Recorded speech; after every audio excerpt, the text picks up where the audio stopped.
మిత్రులారా నమస్తే.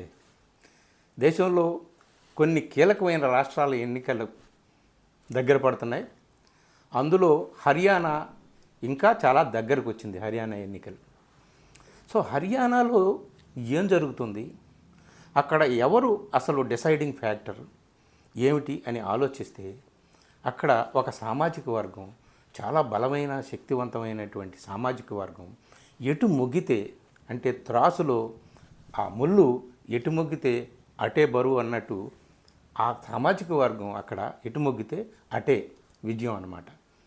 సో ఏమిటా సామాజిక వర్గం ఇప్పుడు ఎటు ఉంది ఏమిటి అని మనం ఒకసారి చర్చించే ముందు ఈ వీడియోలో అసలు గడిచిన 20 సంవత్సరాలుగా అక్కడ ఏం జరిగింది హర్యానాలో ఒక్కసారి టూకీగా మీకు గుర్తు చేస్తాను.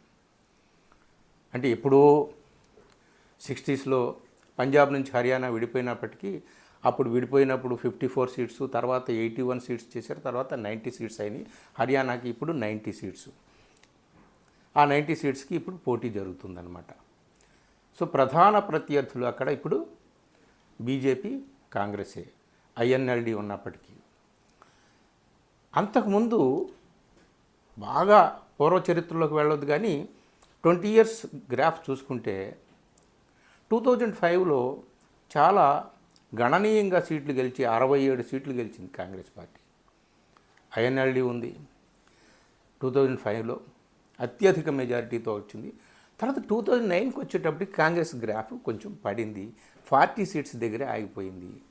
ఐఎన్ఎల్డికి, ఇండియన్ నేషనల్ లోక్దళ్ ఐఎన్ఎల్డికి కొంచెం గణనీయంగా సీట్లు వచ్చినటువంటి చరిత్ర ఉందన్నమాట.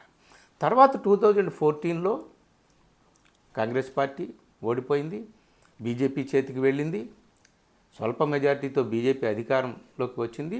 2019లో మళ్ళీ బీజేపీయే అధికారంలోకి వచ్చింది. అంటే లాస్ట్ 2 టర్మ్స్ బీజేపీ అక్కడ అధికారంలోకి ఉంది. ఇది అసెంబ్లీ లాస్ట్ 20 ఇయర్స్ చూసుకుంటే.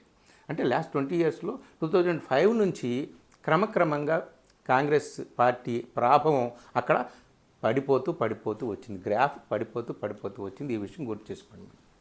అలాగే లోక్సభ ఏమైంది లాస్ట్ 10 ఇయర్స్ చూద్దాం. ఎందుకంటే దేశవ్యాప్తంగా కూడా 14 నుంచే కాబట్టి బీజేపీ ప్రాభవం పెరిగింది. 14లో బీజేపీ హర్యానాలో 7 సీట్స్ అవుట్ ఆఫ్ 10 7 సీట్స్ అక్కడ బీజేపీ కైవసం చేసుకుంటే 2 ఐఎన్ఎల్డికి వస్తే కేవలం 1 సీటు మాత్రమే కాంగ్రెస్కి 2014లో లోక్సభ ఎన్నికల్లో. 2019కి వచ్చేసరికి కాంగ్రెస్ పార్టీకి 1 సీటు లేదు, ఐఎన్ఎల్డికి 1 సీటు లేదు, 10 అవుట్ ఆఫ్ 10 బీజేపీ కొట్టేసింది. ఇది లాస్ట్ 20 ఇయర్స్ చరిత్ర అన్నమాట. అక్కడ మిత్రులారా ఇక్కడ ఆమ్ ఆద్మీ పార్టీ అలాగే కాంగ్రెస్ పార్టీ పొత్తు పెట్టుకొని ఇటీవల జరిగినటువంటి లోక్సభ ఎన్నికల్లో మంచి విజయం సాధించింది కాంగ్రెస్ పార్టీ. ఇది మనం గుర్తుపెట్టుకోవాలి. అంటే 20 ఇయర్స్గా క్రమంగా తగ్గుతూ వచ్చినటువంటి కాంగ్రెస్ పార్టీ హర్యానాలో ఒక్కసారిగా బలం పుంజుకుంది ఇటీవల జరిగినటువంటి లోక్సభ ఎన్నికల్లో, 2024 లోక్సభ ఎన్నికల్లో. అక్కడ ఆమ్ ఆద్మీ పార్టీతో పొత్తు పెట్టుకుని 9 స్థానాలకు కాంగ్రెస్ పార్టీ పోటీ చేసింది, 5 స్థానాల్లో గెలిచింది. ఆమ్ ఆద్మీ పార్టీ 1 స్థానంలో పోటీ చేసి గెలవలేకపోయింది. ఇది మాత్రం గమనంలో పెట్టుకోండి. అంటే 20 ఇయర్స్గా ప్రాభవం తగ్గుతూ వచ్చినా ఒకసారిగా బలం పుంజుకుంది. ఏ శక్తులు అక్కడ కాంగ్రెస్కి పనికొచ్చాయి, ఏ శక్తులు కాంగ్రెస్ వెనక నిలబడ్డాయి, ఎందుకు పడి లేచింది, ఎలా లేవగలిగింది కాంగ్రెస్ పార్టీ ఒకసారి గుర్తు తెచ్చుకుంటే మనకి అక్కడ రైతుల ఆందోళన, నెలలుగా జరిగినటువంటి రైతుల ఆందోళన, దాన్ని అణచివేయడానికి, తొక్కివేయడానికి రైతుల మీద ఎంత బల ప్రదర్శన చేసిందో కేంద్రంలో అధికారంలో ఉన్నటువంటి బీజేపీ మనకు తెలుసు.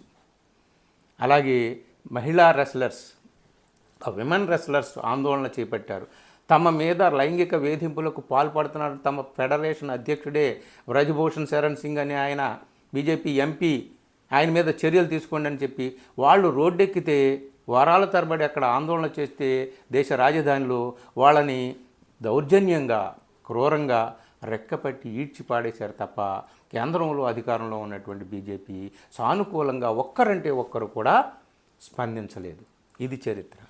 సో ఈ చరిత్ర నేపథ్యంలో జరిగినటువంటి మొన్న లోక్సభ ఎన్నికల్లో అక్కడ పంజాబ్లో కానీ హర్యానాలో కానీ చాలా ఆక్రోశంగా ఉన్నారు రైతులు. అది గుర్తుపెట్టుకోవాలి. వాళ్ళు తప్పనిసరిగా బీజేపీకి వ్యతిరేకంగా ఉన్నారు, కాంగ్రెస్కి అనుకూలంగా ఉన్నారని మనకి అర్థమవుతూ ఉందన్నమాట. ఇప్పుడు అక్కడ పనిచేస్తున్నటువంటి ప్రెడామినెంట్గా ఉన్నటువంటి ఆ సామాజిక వర్గం ఏమిటి? ఏ సామాజిక వర్గం అయితే ఎటు మొగ్గితే అటు విజయాలు ఉంటాయో ఆ సామాజిక వర్గం ఏంటంటే that is Jat community. Jat community చాలా బలమైనటువంటి community. Political system of the Jats of northern India అని ఎంసి ప్రధాన్ రాసినటువంటి పుస్తకం ఉంటుంది. మీరు గూగుల్లో సెర్చ్ చేసి చూడండి. 1966లో అనుకుంటా ఆ పుస్తకం వచ్చింది. ఎలా విస్తరించింది, ఎక్కడెక్కడ విస్తరించింది నార్దర్న్ ఇండియాలో జాట్ కమ్యూనిటీ అనేటటువంటి వివరాలు మ్యాప్లతో సహా ఉంటాయి. జాట్స్ హర్యానాలో 20-25% ఉంటారట, సింగిల్ లార్జెస్ట్ కమ్యూనిటీ. అదే పంజాబ్కి వస్తే జాట్స్ 20-35% ఉంటారు. రాజస్థాన్లో 9% ఉన్నారట. అలాగే ఢిల్లీలో 5%, యూపీలో 1.2% ఉన్నారు. తక్కువ ఉన్న యూపీలో కూడా చాలా డామినెంట్ కాస్ట్గా జాట్స్ మనం చూస్తున్నాం. వాళ్ళు ఆందోళన కూడా చేశారు, చాలా పోరాటాలు ఓబీసీలో చేర్చాలనేటటువంటి గట్టి పోరాటం చేస్తున్నటువంటి చరిత్ర జాట్స్కు ఉంది. సో వాళ్ళు రాజకీయాలని నిర్దేశిస్తారు. సామాజికంగా, ఆర్థికంగా, రాజకీయంగా చాలా బలమైనటువంటి దృఢమైన శక్తివంతమైన కమ్యూనిటీ అన్నమాట అది. సో ఈ నేపథ్యంలో ఇప్పుడు హర్యానాలో ఎన్నికలు జరుగుతున్నాయి. రైతుల ఆందోళనల విషయంలో జాట్స్ వాళ్ళకి అండగా నిలబడ్డారు. మహిళా మల్ల యోధుల ఆందోళన విషయంలో జాట్స్ వాళ్ళకి అండగా నిలబడ్డారు. ఇప్పుడు అసెంబ్లీ ఎన్నికల విషయంలో కూడా కాంగ్రెస్కే వాళ్ళు మొగ్గు చూపుతారు అని మనకు అనిపిస్తుంది. ఒక చిన్న ఉదాహరణ చూడండి. వినేష్ ఫోగాట్ విషయంలో ఏం జరిగిందో 2024 ఒలింపిక్స్లో మనకు తెలుసు. పాపం బంగారు పతకాన్ని చేజిక్కించుకోవడానికి ఆ విజయ శిఖరం మీదకి అధిరోహించి కేవలం 100 గ్రాముల బరువు అనే కారణంగా ఆమె అపజయం, ఆ పతకాన్ని చేజిక్కించుకోలేకపోయింది. కానీ ఆమె విజేతగానే నిలిచింది, పడి లేచింది. ఇండియాకి తిరిగి వచ్చినప్పుడు ఘన స్వాగతం లభించింది.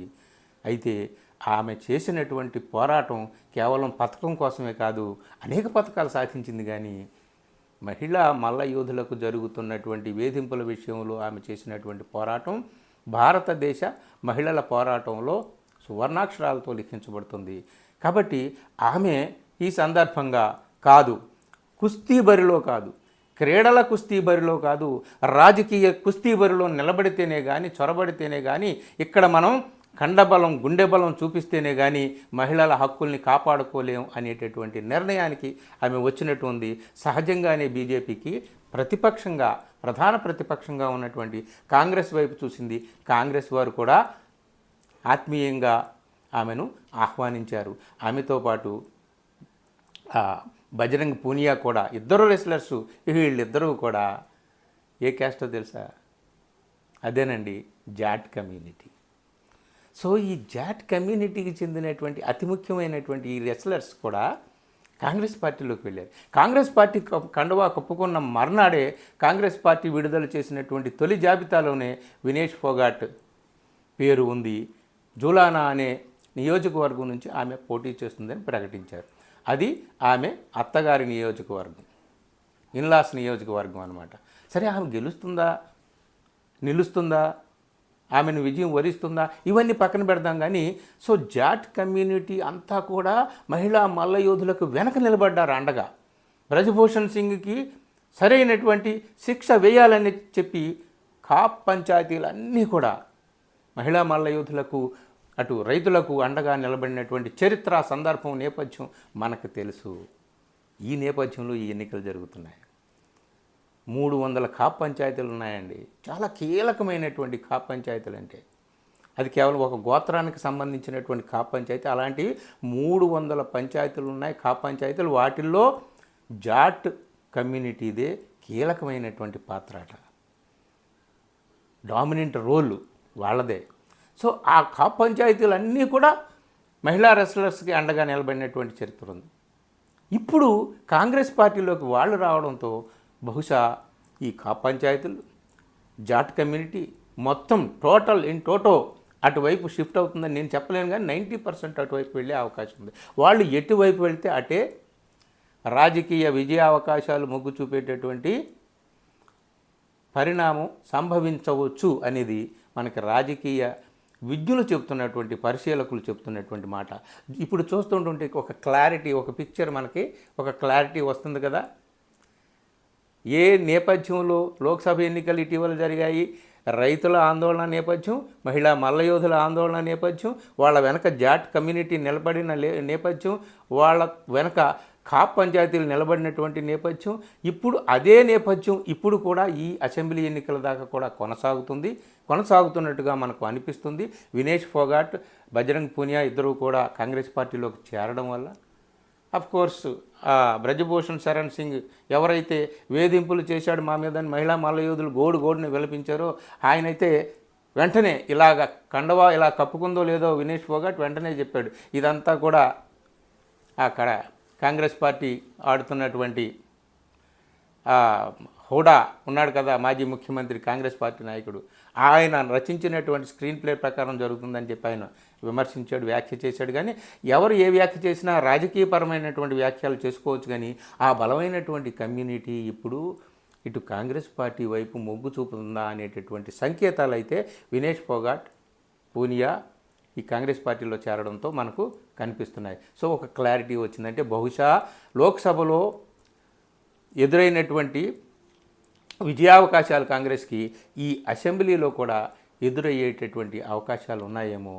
పోయినటువంటి చరిత్రను తిరిగి కాంగ్రెస్ పార్టీ అక్కడ తిరిగి లిఖించుకుని తిరిగి నిర్మించుకునేటటువంటి అవకాశాలు ఉన్నాయేమో, చెప్పలేం ఏం జరుగుతుందో. మిత్రులారా, ఇది బలమైనటువంటి కమ్యూనిటీ.